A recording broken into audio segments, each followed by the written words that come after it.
Hello and welcome to another episode of the Confident Musician Show. And in this episode, we're going to have 5 pro tips to how to find collaborators for your project. My name is Brett Cusack, confidence coach for musicians.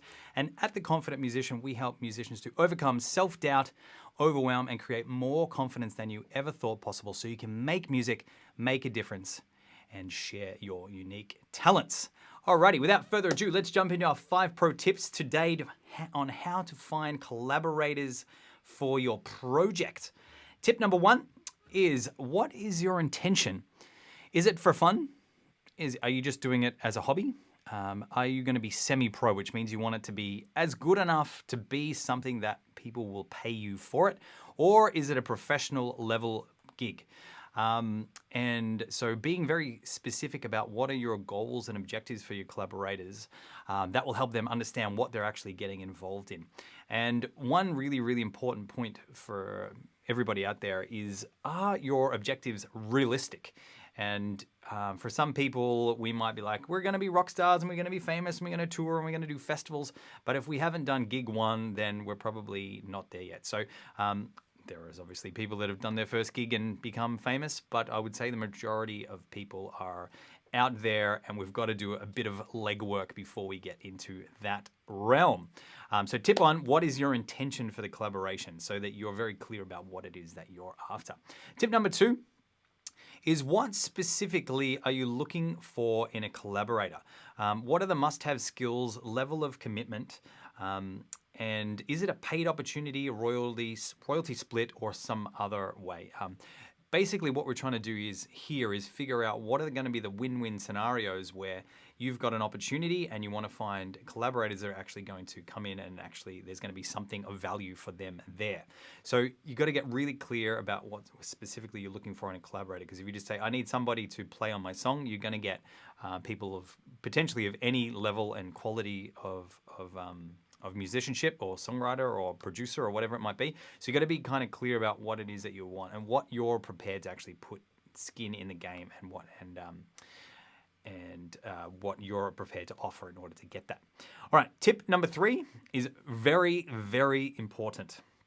And I did not learn this when I first started out. It took me probably 10 to 15 years to realize this, that you have to remember this always, that people are only joining your project to fulfill their own goals, values, and objectives. And so you've got to make sure that when you engage with somebody, you actually spend the time to figure out what their intention actually is. Some people just want to have fun and hanging out. Some people want to get paid. Some people want to make a career as a rock star, and they exist somewhere out there.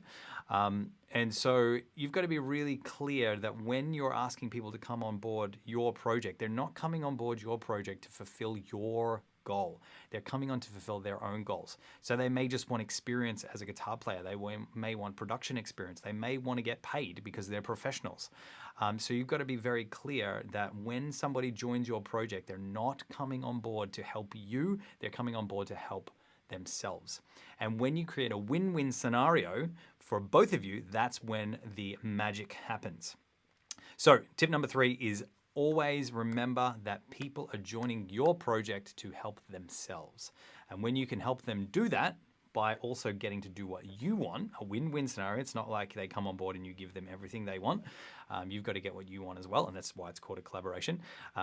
Then that's really, really, really important. So when you understand that, what they need, and then finding a way to then actually deliver on that for them. It's not about saying, yeah, that sounds great, and then never actually coming through. So you want to be in integrity with yourself and make sure that you're staying true to who you are. Tip number 4 is, have all the hard conversations up front. So many times when I was starting out, I would basically just say, yep, cool, sounds great, you want to come on board. But we didn't really have the hard conversations like, what happens if we get a record deal? What happens if we get a really big gig and you can't make it? Are you open to being replaced, or do we have to cancel a gig? If we go on tour, are you open to having somebody else come on board? I'm actually also thinking about getting a second guitarist in. And I know that was a big deal for me when one of my singers started playing guitar. I was like, he's stealing my job. But having these hard conversations up front just helps people manage their expectations when things change as you go. So also remember that you want to make sure you're having these hard conversations during the whole process.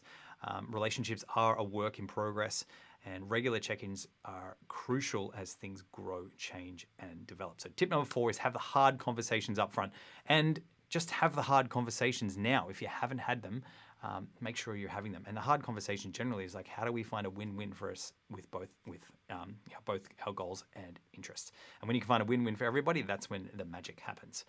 And then tip 5 is to get a coach who can help you navigate the process. So my experience in human behavior has helped many of my clients actually start to navigate that this is actually a scenario that's happening.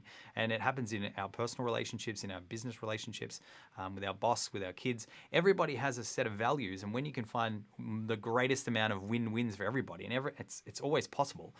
It's always a little bit more challenging. But yeah, it's always really important to actually really care about the people around you, because then they're going to want to stick around because they really feel valued. They feel seen and heard.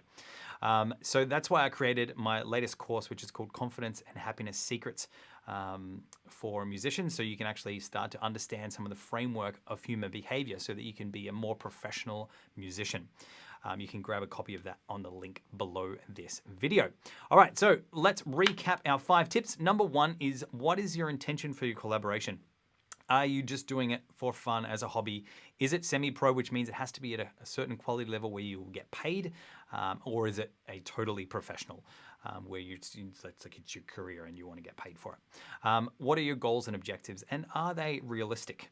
I like to stretch, and I've set some really big goals and I've achieved them, and sometimes I've set some really big goals and not achieved them. But at the end of the day, just checking in with yourself and making sure that they're realistic for you is really important as well. Tip 2 is, what specific things are you looking for in your collaborators? So you're really clear about when you actually start having conversations with people, you're like, these are the check boxes of the things that I need. And it's not like you're just messing around.